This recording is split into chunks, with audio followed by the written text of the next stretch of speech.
Bismillahirrahmanirrahim. Assalamualaikum warahmatullahi wabarakatuh. Waalaikumsalam warahmatullahi wabarakatuh. Alhamdulillah, alhamdulillahirabbil alamin. Wabihi nasta'in ala umuri dunya waddin. Wassalatu wassalamu ala asyrafil anbiya'i wal mursalin wa ala alihi wa ashabihi ajmain amma ba'du. Puji syukur kita panjatkan kehadirat ilahi Rabbi karena dengan nikmat yang Allah berikan kita semua dalam keadaan sehat walafiat. Salawat dan salam tetap kepada Nabi kita Muhammad Rasulullah Shallallahu Alaihi Wasallam, role model yang memberikan kita nanti syafaat ila yaumil akhir. Untuk itu semoga kita termasuk orang-orang yang terus memegang iman teguh dan meyakini risalah yang dibawa oleh Nabi Muhammad Shallallahu Alaihi Wasallam.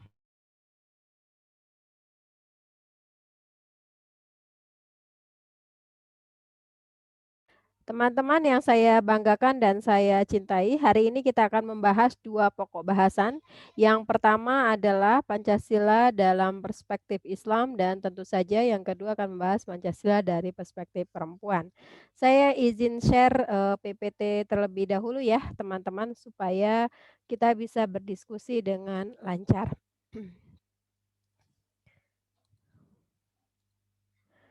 Teman-teman, kalau tampil di layar ini adalah tentang Pancasila ya, Pancasila dalam perspektif Islam. Sebagaimana kita ketahui, baru-baru ini ya muncul ramai di media sosial seorang tokoh yang mengepalai sebuah lembaga tentang Pancasila mengatakan bahwa musuh besar dari sebuah Pancasila ya sebagai dasar negara kita adalah agama. Lalu tanggapan itu kemudian dibantah dan terjadi dialog publik yang menarik di media sosial maupun dalam forum-forum diskusi. Banyak pakar menilai pendapat itu terlalu berlebihan dan tidak sesuai dengan konteks karena pada dasarnya Pancasila sendiri lahir atas semangat dari sebuah agama yang menghendaki keadilan bagi semua Islam, yaitu agama Islam pada saat itu. Di mana tokoh-tokoh yang menjadi pelopor atau pencetus Pancasila mayoritas adalah dari kelompok Islam dan diantaranya banyak yang berasal dari tokoh Muhammadiyah. Jadi kalau kita mendengar atau mengutip pendapat dari Bapak Hajrianto, Duta Besar Indonesia untuk Beirut, beliau mengatakan kalau sejarah Pancasila itu adalah sejarah Muhammadiyah. Karena sekali lagi banyak tokoh Muhammadiyah yang terlibat penting dalam perumusan Pancasila maupun perumusan pembukaan Undang-Undang Dasar 1945. Jadi kalau kita membaca pembukaan Dasar Undang-Undang 1945 itu sebenarnya Piagam Jakarta.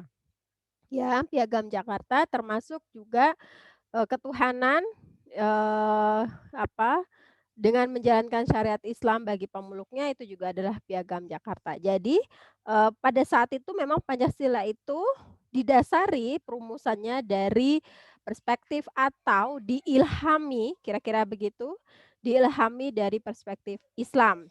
Mari kita lihat satu persatu bagaimana sila-sila dalam Pancasila itu terinspirasi dari ayat-ayat Al-Quran. Nah, teman-teman, kalau sebelum kita membahas tentang sila-sila dalam Pancasila, kita tahu bahwa Islam itu adalah agama kedamaian ya. Agama rahmatan lil alamin kalau kita sering mendengar. Maksud dari agama rahmatan lil alamin ini menjelaskan kepada kita bahwa ibarat sebuah air sungai yang mengalir, maka Islam adalah demikian.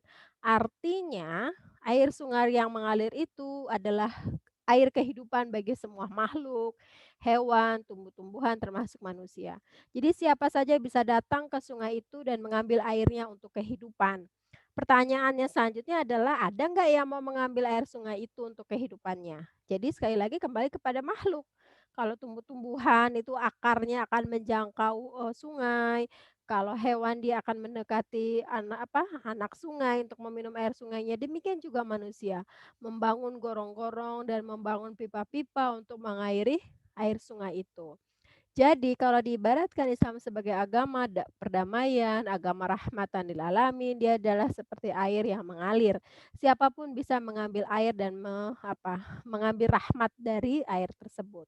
Nah, teman-teman, jadi sekali lagi tidak ada pertentangan sebagaimana pendapat para tokoh ketika merumuskan Pancasila. Di sana ada Ki Bagus Hadikusumo, kemudian ada Kahar Muzakar, kemudian juga ada, Insinyur Soekarno, kemudian juga ada, siapa lagi tokohnya? Ada yang masih ingat? Tokoh-tokoh perumus Pancasila? Supomo ya, Bu. Siapa lagi? Supomo, Supomo, terus siapa lagi? Muhammad Yamin, Muhammad Yamin, iya tokoh-tokohnya. Terus siapa lagi? Soekarno. Soekarno, siapa lagi?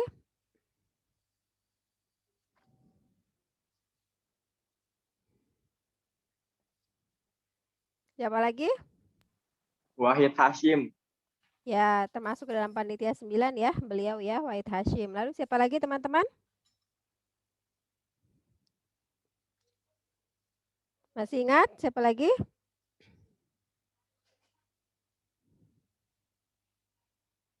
Ayo siapa lagi?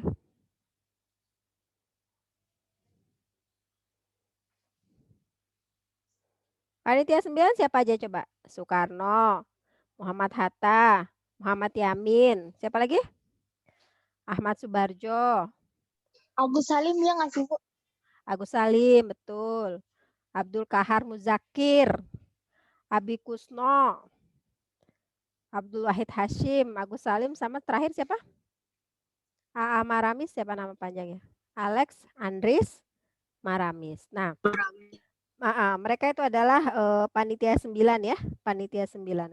Nah, saya ingin menjelaskan sebelum kita masuk ke dalam, sila-sila yang ada dalam Pancasila dan bagaimana Pancasila itu terinspirasi dari Islam, saya ingin membacakan tentang Piagam Jakarta ya. Kata muqaddimah itu kan diusulkan oleh Muhammad Hatta diubah menjadi pembukaan, asli katanya muqaddimah.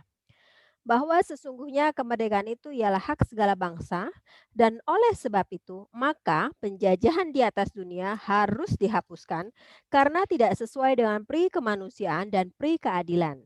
Dan perjuangan pergerakan kemerdekaan Indonesia telah sampailah kepada saat yang berbahagia dengan selamat sentosa mengantarkan rakyat Indonesia ke depan pintu gerbang kemerdekaan Indonesia yang merdeka, bersatu, berdaulat, adil, dan makmur. Atas berkat rahmat Allah yang Maha Kuasa dan dengan didorongkan oleh keinginan luhur supaya berkehidupan kebangsaan yang bebas, maka rakyat Indonesia menyatakan dengan ini kemerdekaannya.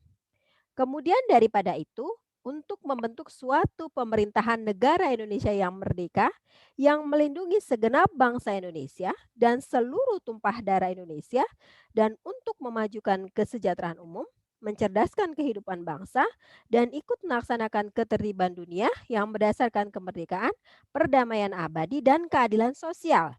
Maka disusunlah kemerdekaan kebangsaan Indonesia itu dalam suatu hukum dasar negara Indonesia yang berbentuk dalam suatu susunan negara Republik Indonesia yang berkedaulatan rakyat dengan berdasarkan kepada ketuhanan dengan kewajiban menjalankan syariat Islam bagi pemeluk-pemeluknya menurut dasar kemanusiaan yang adil dan beradab, persatuan Indonesia dan kerakyatan yang dipimpin oleh hikmat kebijaksanaan dalam permusyawaratan perwakilan, serta dengan mewujudkan suatu keadilan sosial bagi seluruh rakyat Indonesia. Ya, jadi itu sebenarnya Piagam Jakarta. Itu adalah Piagam Jakarta. Naskah lengkap Piagam Jakarta tanggal 16 Juli 1945 yang disusun oleh BPUPK. Ya. Nah, kemudian ketuhanan dengan kewajiban menjalankan syariat Islam bagi pemeluk-pemeluknya itu kemudian didialogkan karena ada sebagian yang menolak soal itu. Jadi penghapusan 7 kata dalam Piagam Jakarta itulah yang kemudian disebut-sebut sebagai kontribusi umat Islam terbesar dalam pembentukan negara bangsa Indonesia. Nah, kalau kita melihat dalam sejarah, sekali lagi banyak tokoh Muhammadiyah yang terlibat dalam perumusan kemerdekaan dan termasuk juga dalam penyusunan dasar negara. Berangkat dari situ, maka kita tidak bisa meragukan lagi ya bahwa memang Pancasila didasarkan pembentukannya dari perspektif agama dan dalam hal ini agama Islam itu menginspirasi banyak hal dari Pancasila. Sehingga bila dikatakan musuh besar Pancasila itu adalah agama, maka itu adalah sesuatu yang salah. Kenapa salah? Karena sekali lagi Pancasila itu sendiri lahir atas, perspektif dari orang-orang yang beragama tadi, kira-kira begitu. Ya, teman-teman. Jadi, usulan dasar negara itu ya, yang tadi sudah diusulkan oleh Muhammad Yamin, Ki Bagus Hadikusumo, Supomo, Soekarno, dan lainnya gitu. Nah, kemudian diperas lagi dan kemudian didiskusikan kembali, kemudian akhirnya menjadi 5 sila yang saat ini ada. Jadi sebelum mencapai 5 sila ini ada sempat deadlock ya, deadlock pada tanggal 18 Agustus 1945 tentang penghapusan 7 kata itu. Nah, ketika deadlock ini, tokoh-tokoh yang berperan adalah Kasman Singodimedjo, Ki Bagus Hadikusumo, Soekarno, Muhammad Hatta, dan lainnya. Nah, Kasman Singodimedjo dan Ki Bagus Hadikusumo ini adalah tokoh-tokoh Muhammadiyah, sama seperti tokoh Abdul Qahar Muzakir yang termasuk dalam Panitia 9, termasuk juga tokoh Tengku Muhammad Hasan yang beliau juga terlibat dalam BPU PKI dan PPKI. Nah, teman-teman sampai sini apakah jelas sebelum kita membahas sila demi sila dalam Pancasila? Saya persilakan kalau ada pertanyaan. Apakah ada pertanyaan teman-teman? Bu, saya ada pertanyaan. Silakan. Kan tadi dibahas itu kalau misalnya Pancasila itu bertolak belakang sama Islam, tapi nyatanya tidak. Lalu bagaimana dengan agama yang lain ya, Bu? Apakah mereka juga pernah apa sih Bu namanya? Pernah ini juga Bu, kayak bilang Pancasila bertolak belakang dengan agama mereka gitu. Ya, terima kasih pertanyaannya. Yang pertama adalah pendapat yang mengatakan musuh dari Pancasila itu adalah agama, ya. Ini disampaikan oleh ketua ketua apa namanya? Sebentar, ini disampaikan oleh sebentar kok saya jadi lupa namanya, maaf. Jadi, ada yang mengatakan bahwa, Pancasila itu dianggap atau musuh agama itu adalah musuh Pancasila itu adalah agama ya. Nah, pendapat ini disampaikan oleh seorang tokoh ya di Indonesia dan, beliau sendiri yang dari pendapatnya itu kemudian, menyebabkan polemik yang ada di masyarakat ya, karena masyarakat menolak pendapat seperti itu. Jadi sebenarnya, Pancasila itu tidak bertentangan dari agama, terutama dari agama Islam. Kalau dari agama lain tentu tidak akan bertentangan sama sekali, karena agama lain juga bersetuju dengan, Islam. Nah, yang menjadi masalah adalah kenapa muncul narasi, musuh dari Pancasila itu adalah agama, karena ada sebagian orang yang melakukan kekerasan kepada orang lain, penyerangan kepada orang lain didasarkan atas pemahaman agama dan tentu saja ini adalah pemahaman agama yang keliru. Kenapa disebut sebagai pemahaman agama yang keliru?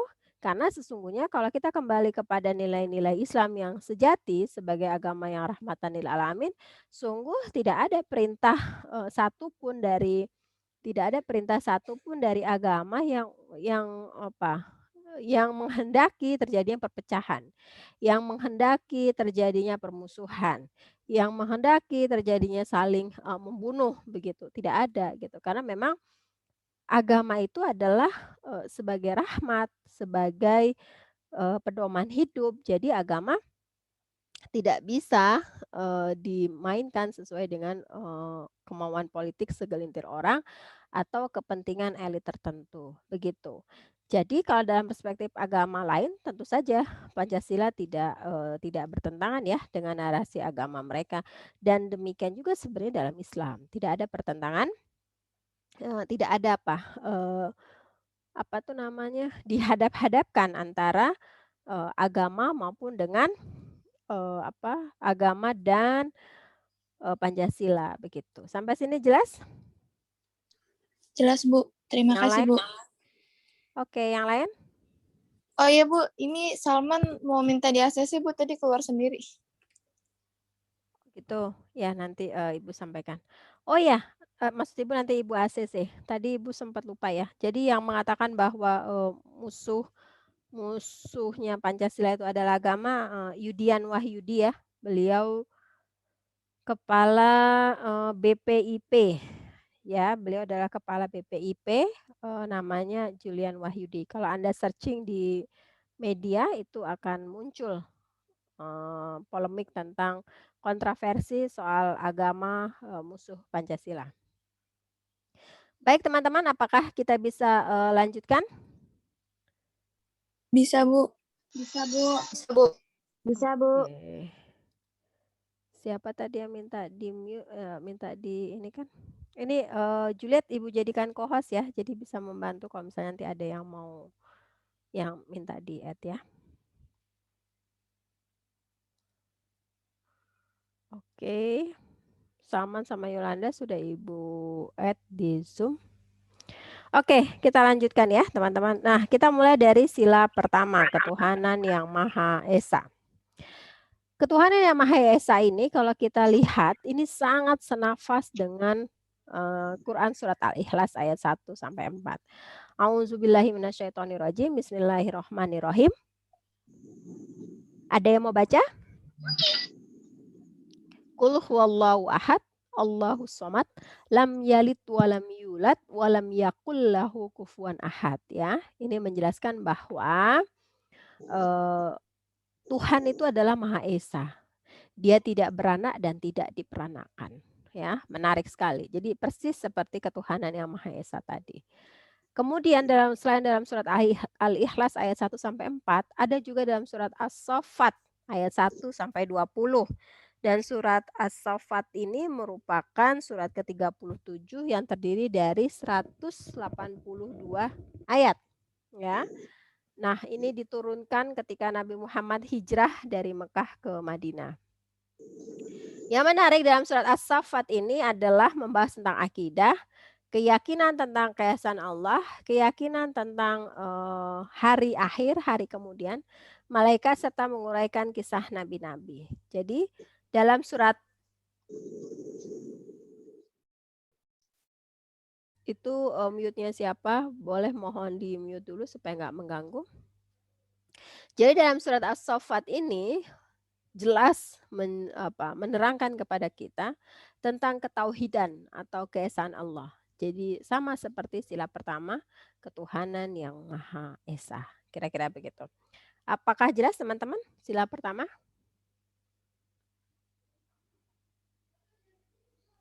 Teman-teman apakah jelas? Jelas, Bu. Bu. Jelas, Bu. Oke.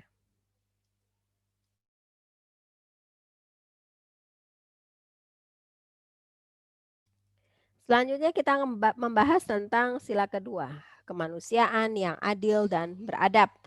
Kemanusiaan yang adil dan beradab ini kalau kita lihat dari ayat Al-Quran sangat terinspirasi oleh beberapa ayat ya, terutama dalam Al-Maidah ayat 8, lalu ada dalam surat Mumtahanah ayat 60, An-Nahl ayat 90, An-Nisa ayat 58, kemudian An-Nisa ayat 135, Al-Hujurat ayat 9.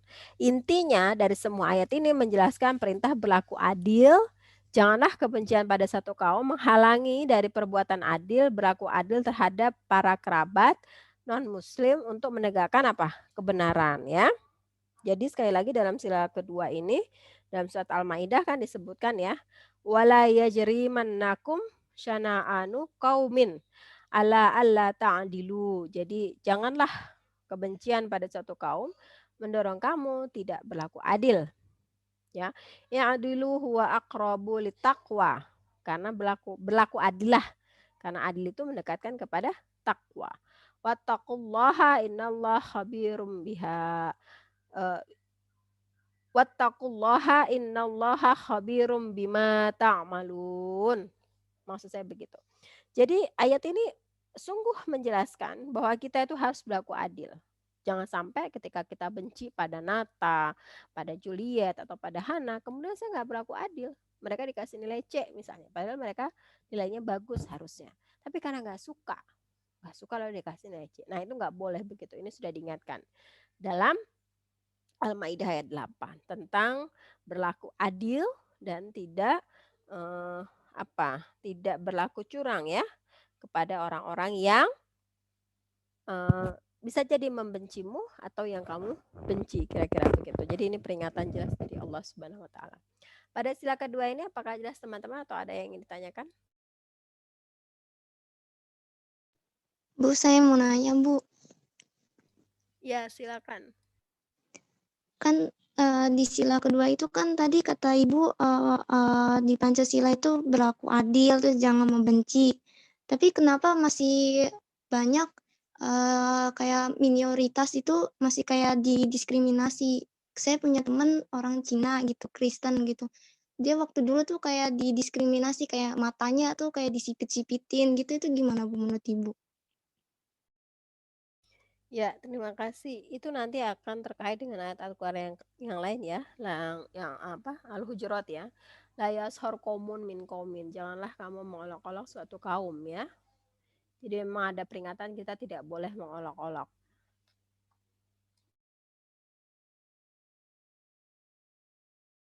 Berlaku adil di sini juga maksudnya ditujukan kepada para pejabat negara ya. Dia juga harus berlaku adil, termasuk dalam menegakkan hukum. Nggak boleh tuh hukum itu tajam hanya ke bawah tetapi tumpul ke atas, begitu. Jadi keadilan ini harus menjadi keadilan semua makhluk dan tidak boleh menghinakan orang lain. Kalau kita lihat dari surat An-Nahl ayat 90, An-Nisa ayat 58, An-Nisa 135, Al-Hujurat ayat 9, ini menegaskan kepada kita untuk perintah berlaku adil dalam keadaan apapun. Sampai sini jelas teman-teman? Jelas, Bu. Jelas, Bu. Jelas, Bu.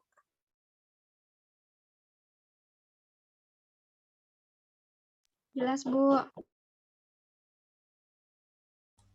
Ya, kedengeran suara Ibu? Kedengeran, Bu. Kedengeran, Bu. Selanjutnya adalah tentang Kedengeran, Bu. persatu. Ya, selanjutnya adalah tentang persatuan Indonesia, terutama dalam sila ketiga ini ya. Apa sih makna dari persatuan Indonesia? Kalau dalam Islam, persatuan Indonesia itu maksudnya adalah kita berpegang teguh pada tali agama Allah ya, karena tadi adalah ketuhanan yang Maha Esa. Jadi berpegang teguh pada tali agama Allah, jangan bermusuhan, jangan bercerai-berai, kira-kira begitu. Dan saling melindungi dan saling memberikan perlindungan. Apa ayatnya? A'udzubillahi minasyaitonirrajim. Bismillahirrahmanirrahim. Wa'tasimu bihablillahi jami'an wa la tafarraqu wadhkuru ni'matallahi 'alaikum idz kuntum a'da'an fa'alafa baina qulubikum fa asbahtum bi ni'matihi ikhwana wa kuntum ala syafa hufratin minan nar. Dan berpegang teguhlah kepada tali agama Allah, janganlah kamu bercerai-berai. Dan ingatlah nikmat Allah kepadamu ketika dulu pada masa jahiliyah kalian tuh saling bermusuhan. Lalu Allah mempersatukan hatimu sehingga dengan karunia-Nya kamu bersaudara. Sedangkan ketika itu kamu berada di tepi jurang neraka. Jadi dalam surat Ali Imran ayat 103, 105 dan Ar-Rum ayat 32 ini perintah untuk berlaku adil dan ini adalah perintah untuk berpegang teguh dan saling bersatu, tidak boleh bercerai-berai, dan tentu saja perintah untuk saling melindungi dan memberikan perlindungan. Sampai sini jelas teman-teman? Jelas, Bu. Oke, kita lanjutkan pada sila keempat ya. Sila keempat itu adalah kerakyatan yang dipimpin oleh hikmat kebijaksanaan dalam permusyawaratan perwakilan. Nah, sila keempat, kerakyatan yang dipimpin oleh hikmat kebijaksanaan dalam permusyawaratan dan perwakilan. Kalau ditanyakan dari perspektif Islam, ini tentu sangat sesuai dalam surat Ali Imran ya ayat 3 yang perintahnya adalah jangan bersikap keras dan kasar. Lalu perintah untuk bermusyawarah dalam segala hal. Termasuk juga dalam surat Asy-Syura ayat 38 tentang memusyawarahkan segala sesuatu yang ada di hadapan kita dalam sebuah persoalan. Dan yang terakhir ada dalam Quran surat Al-Baqarah ayat 233 yang ini juga menjelaskan pentingnya bermusyawarah dalam keluarga sekalipun ya pokok bahasannya adalah tentang bagaimana menyapih anak ketika itu. Jadi dalam keluarga saja ada perintah untuk bermusyawarah. Kapan yang tepat waktunya untuk menyapih anak? Jadi ada diskusi antara suami dan istri di dalamnya. Nah, teman-teman dari sila keempat ini, apakah jelas atau ada ingin yang ditanyakan?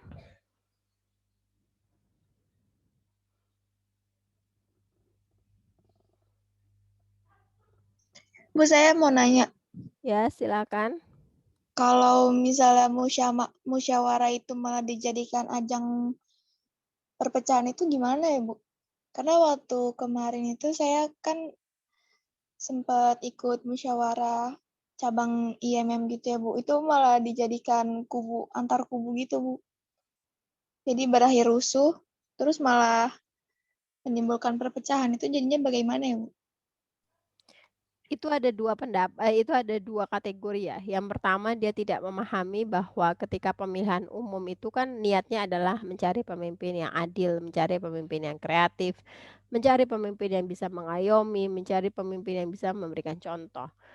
Kalau misalnya dalam pemilihan sebuah organisasi, sikapnya saja sudah tidak pro ke organisasi itu dan menyalahkan organisasi, lalu bagaimana organisasi itu bisa berjalan? Begitu.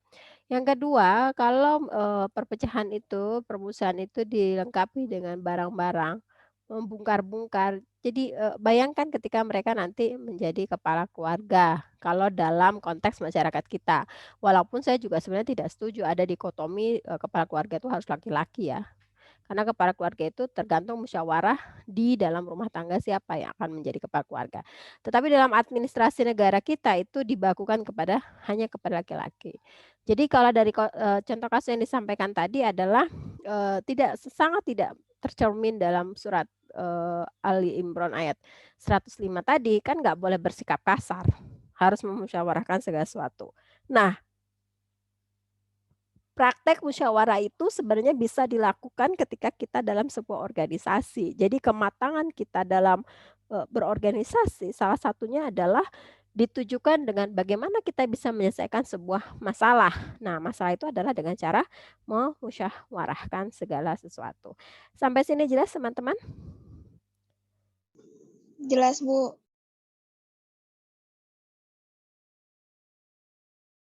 Yang lain apakah ada pertanyaan lagi?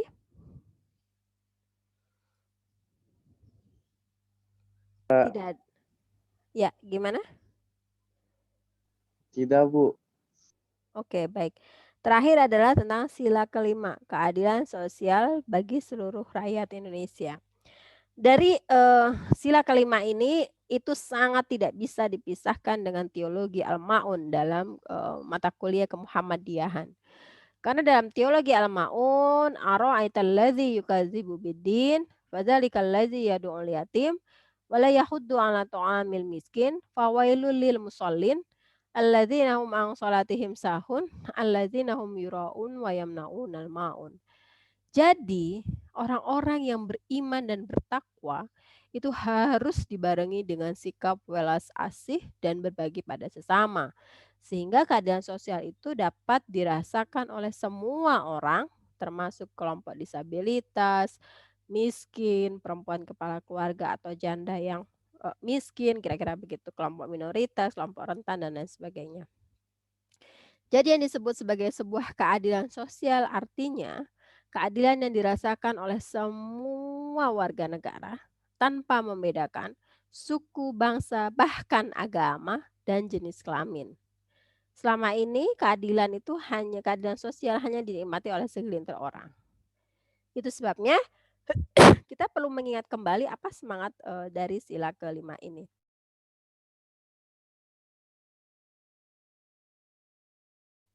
Selain dalam surat Al-Ma'un, keadilan sosial bagi seluruh rakyat Indonesia ini juga tercermin dalam surat An-Nahl ayat 90, An-Nahl ayat 72, kemudian An-Nisa ayat 129 dan 135, serta Al-An'am ayat 152. Dari keseluruhan ayat-ayat ini tentu saja menjelaskan pentingnya berbagi kepada orang lain sebagai cara wujud untuk menciptakan keadilan sosial. Sampai sini teman-teman jelas atau ada yang ingin ditanyakan? Saya persilakan. Saya persilakan.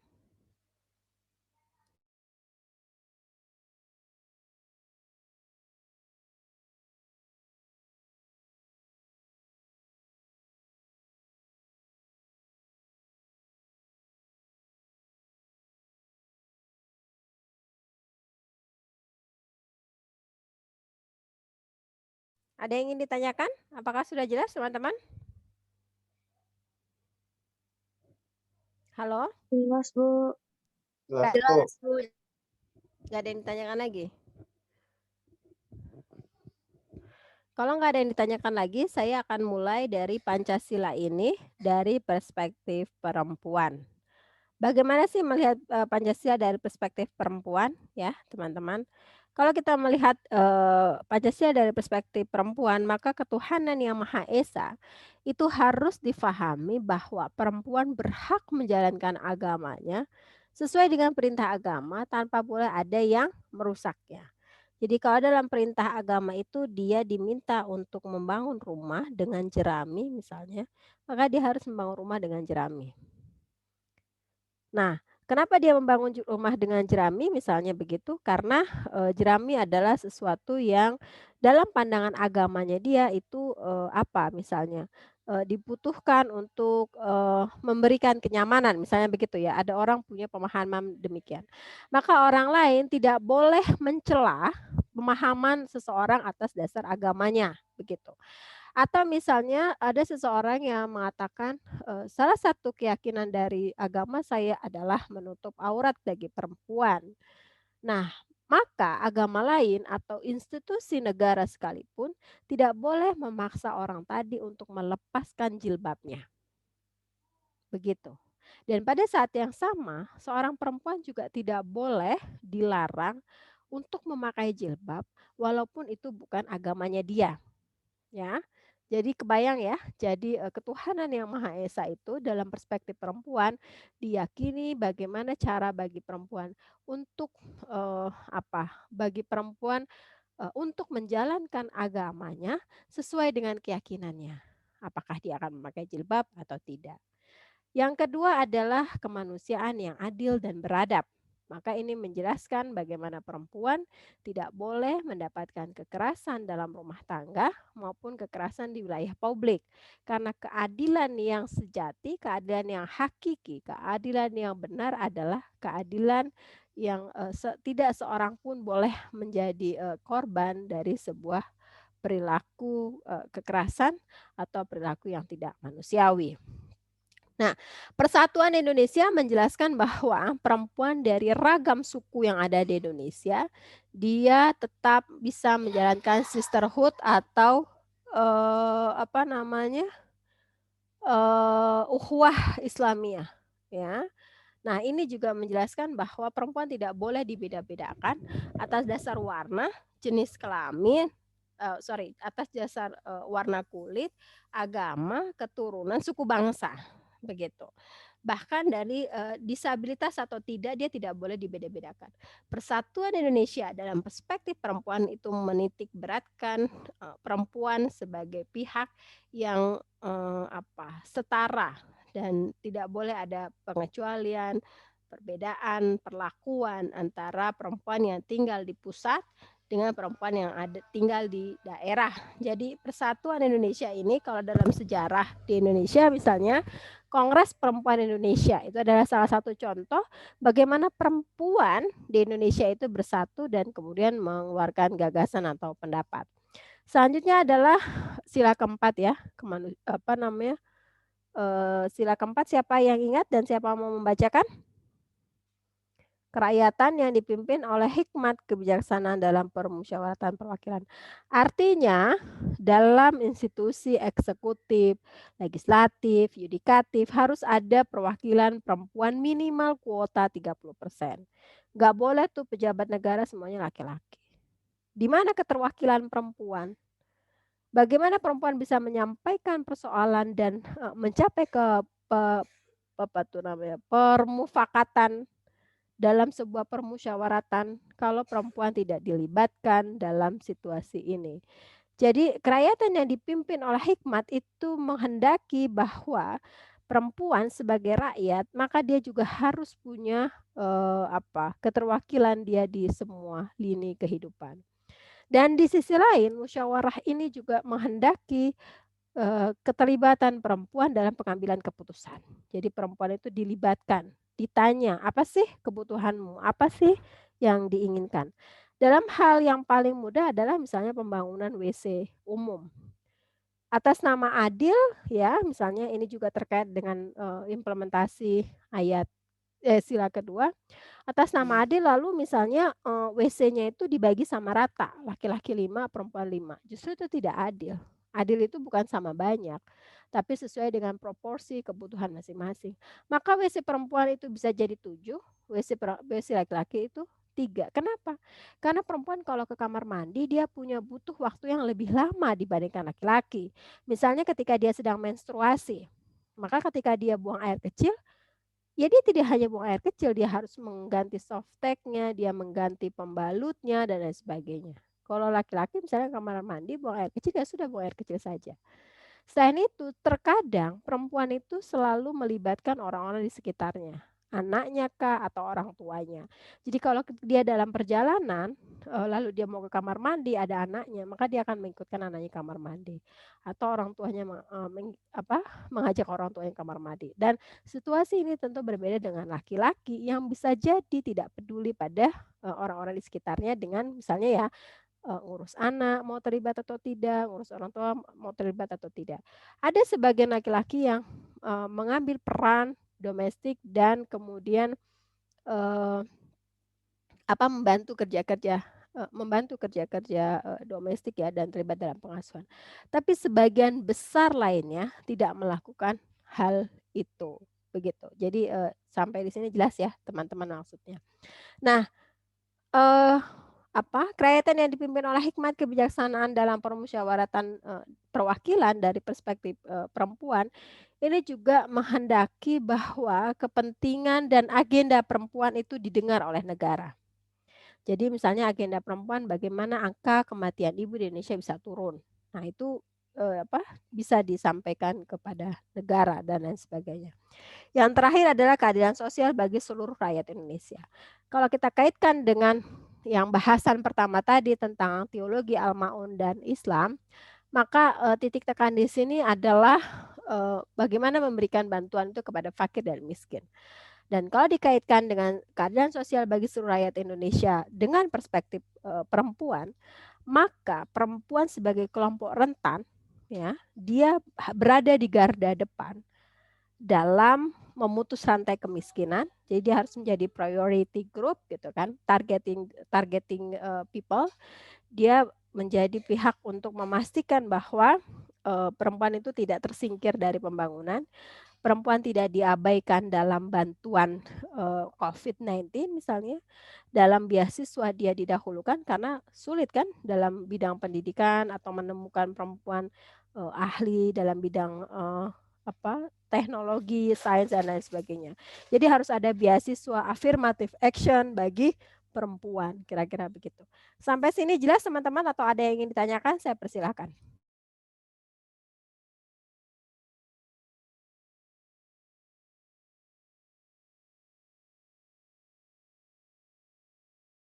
Jelas, Bu. Ada yang ingin ditanyakan?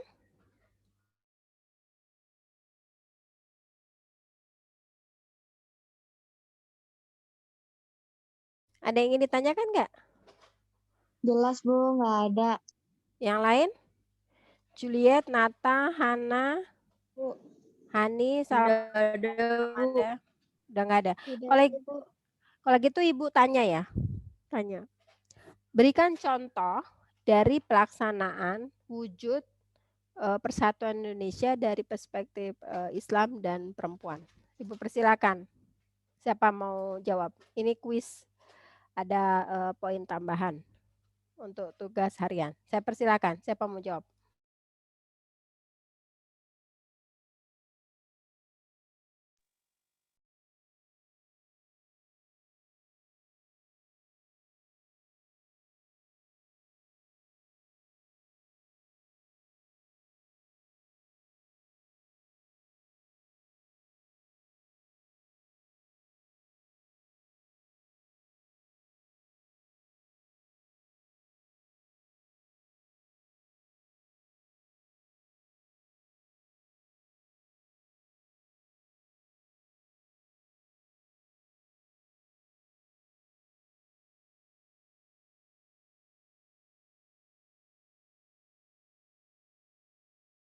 Ini nggak ada yang mau jawab sama sekali nih. Bu, ini perwujudannya kan, Bu? Iya, contoh dari implementasinya. Silakan. Saya, Bu. Contoh perwujudan dari Persatuan Indonesia. Contohnya, saya melihat sekarang banyak orang yang membantu sesama, membantu di masa sulit seperti pandemi ini tanpa membedakan suku, ras, dan budaya perempuan ataupun laki-laki.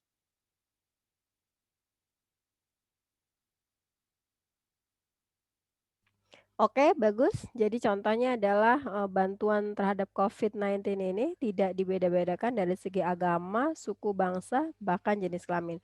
Bagus. Tadi siapa yang bilang? Tadi siapa yang Hani, bilang? Bu. Hani. Makasih banyak Hani. Yang lain? Iya, Bu.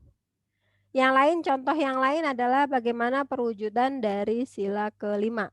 Silakan.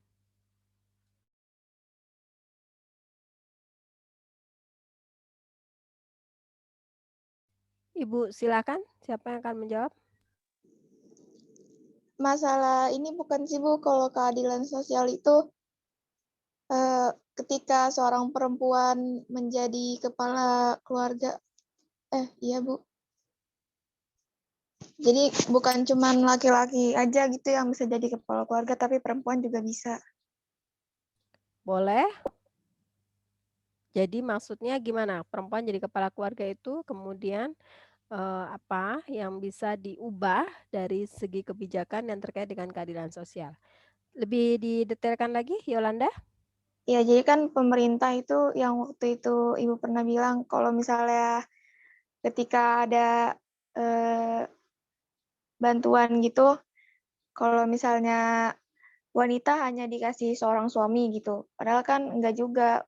Wanita juga bisa memimpin tanpa harus direndahkan gitu, Bu. Oke, jadi apa namanya, candaan dari pejabat negara ya, yang pejabat di daerah ya. Kalau dalam bantuan COVID, perempuan jangan dikasih bencana, tapi dikasih suami. Ya, itu adalah salah satu bentuk yang melecehkan, betul. Dan dalam wujud keadilan sosial ini adalah perempuan itu juga punya kesempatan yang sama dengan laki-laki mendapatkan bantuan, bahkan dia harus menjadi pihak prioritas ya dalam apa dalam isu-isu kemanusiaan karena sikap kerentanan dari perempuan itu sendiri.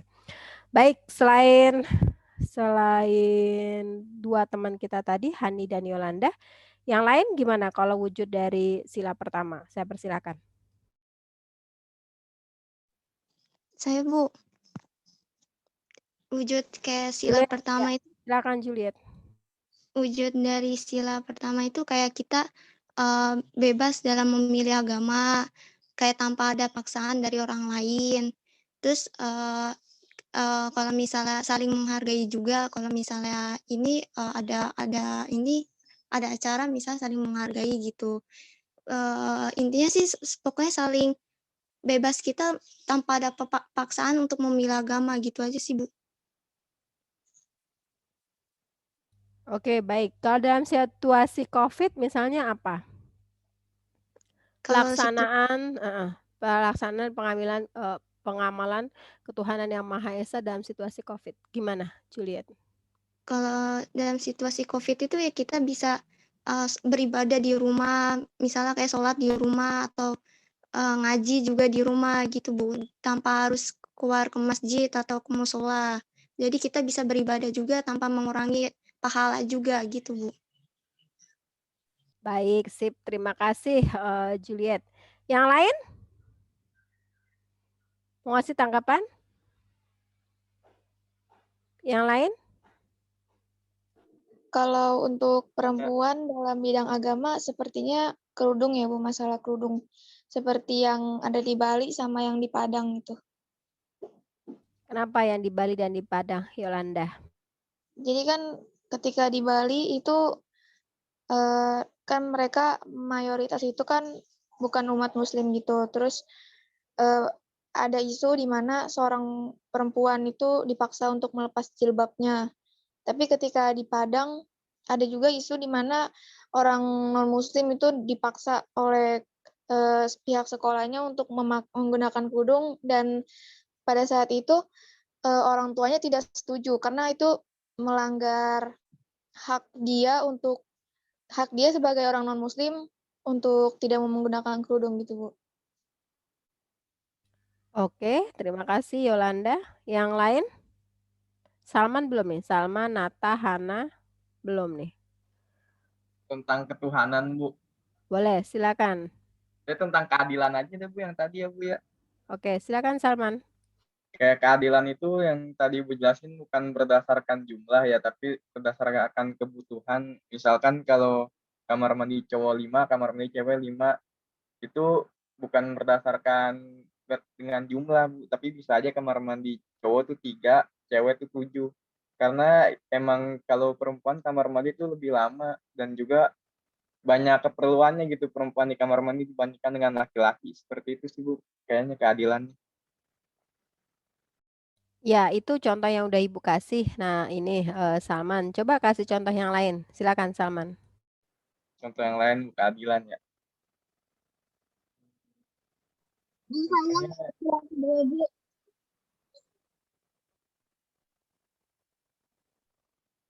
Halo, siapa? Nata Bu, Hah? saya mau Nata. Oke. Berarti Salman nanti dulu ya. Salman sambil apa namanya iya, memikirkan Bu. ide. Nanti kembali lagi ke Salman. Sekarang ke Nata dulu. Silakan Nata. Jadi kalau misalnya sila kedua kemanusiaan yang beradab itu tidak membeda-bedakan ras dan suku tidak membedakan ras, suku, bahasa, budaya, agama kayak begitu Bu.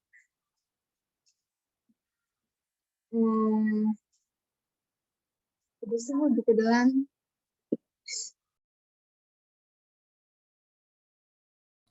Contoh konkretnya apa dalam perbuatan?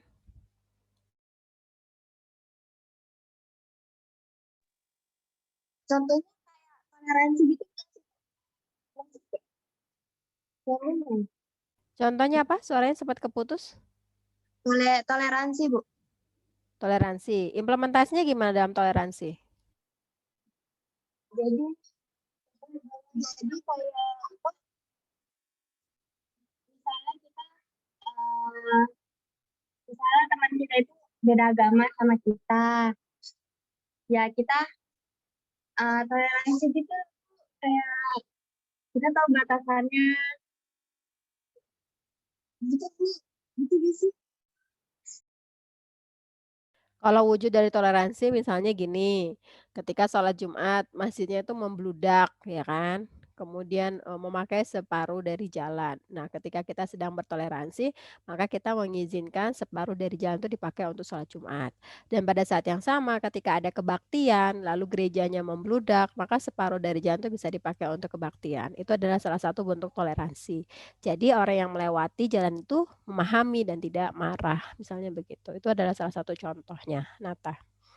Kembali ke Salman. Salman silakan, contohnya gimana Salman? Contohnya kalau kemanusiaan yang adil dan beradab tuh kayak menolong kayak korban bencana gitu gak sih? Bukan kemanusiaan itu kita misalkan ada suatu daerah yang kena bencana, terus tuh kita tolong mereka tuh tanpa membedakan suku, bangsa, agama, ras, dan lain-lain, seperti itu, Bu.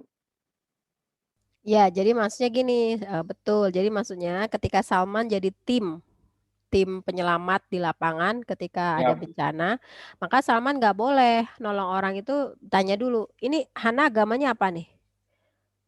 Nata agamanya apa nih? Kalau agamanya Islam saya mau nolong, kalau agamanya bukan Islam saya nggak mau nolong. Nah itu nggak boleh iya betul, gitu. Bu.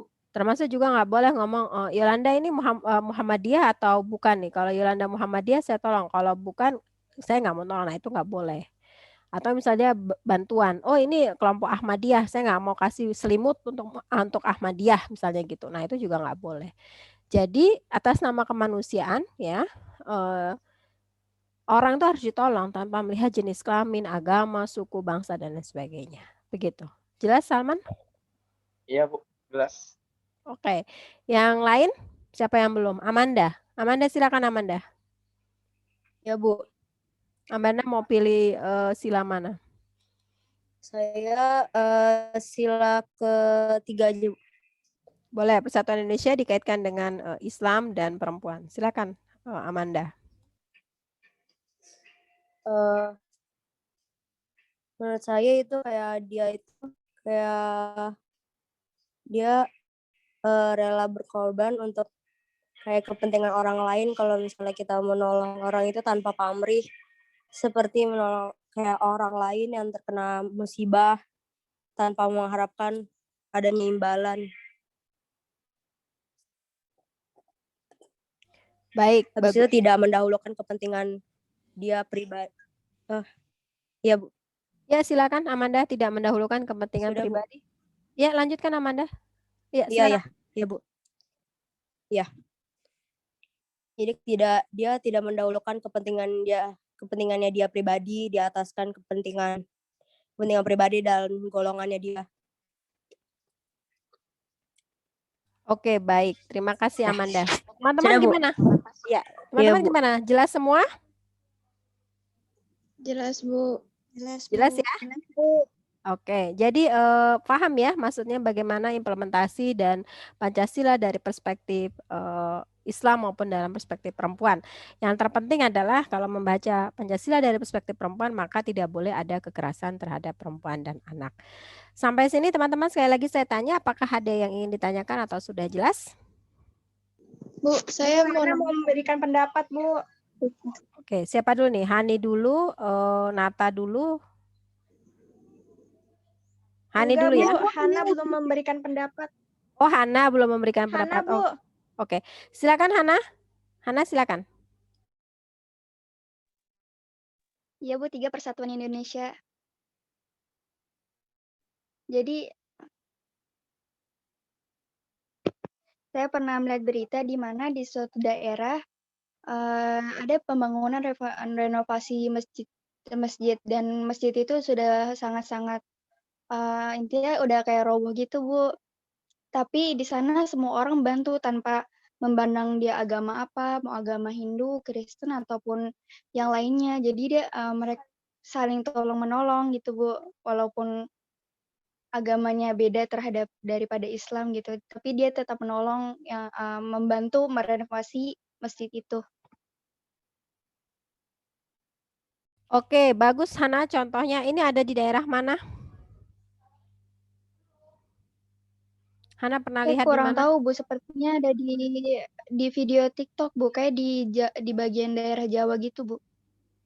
Oh gitu. Oke, terima kasih Hana. Ini juga sempat ada yang viral ya waktu itu di daerah Jogja ada perempuan berjilbab kemudian menyapu gereja ya. Ketika apa namanya waktu itu ada apa ya ada kasus gitu di gereja dan itu adalah wujud dari contoh-contoh implementasi tentang persatuan Indonesia dan pelaksanaan dari kerukunan beragama. Baik teman-teman, ada lagi yang mau memberikan tanggapan dan contoh?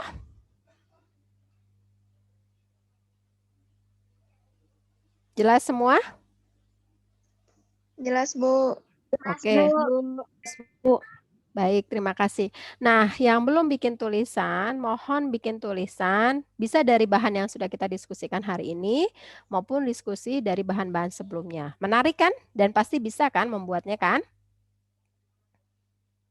Iya, Bu. Nah, nanti bikin ya. Bikin tulisan misalnya Pancasila dari perspektif perempuan, begitu. Pengamalan Pancasila dari perspektif perempuan. Itu pasti menarik sekali dan pasti akan dimuat tulisan Anda karena itu tidak umum dan tidak apa dan sesuatu baru begitu, sesuatu yang baru. Jadi ditunggu ya tulisannya ya. Udah, Bu. Ya, yang udah, yang belum kan masih ada. Yang belum, yang tulisannya belum bikin siapa aja? Yang belum dimuat tulisannya siapa aja?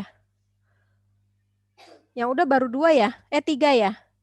Juliet, Salman ya? Siapa aja yang udah Ibu lupa deh. Yolanda udah, Bu. Saya.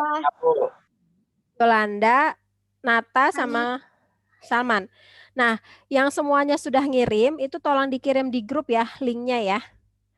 Link judulnya itu dikirim di grup ya, teman-teman ya. Iya, Bu. Ibu tunggu ya. Ya, Ibu tunggu dikirim di grup.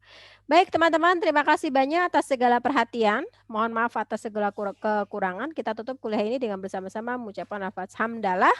Alhamdulillahirrahmanirrahim. Saya mohon maaf ya, walaupun kameranya dibuka, tapi ternyata ada kendala teknis yang wajah saya tidak bisa muncul.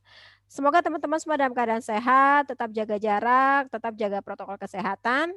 Billahi fil sabil haq, fasabiqul khairat. Wassalamualaikum warahmatullahi wabarakatuh.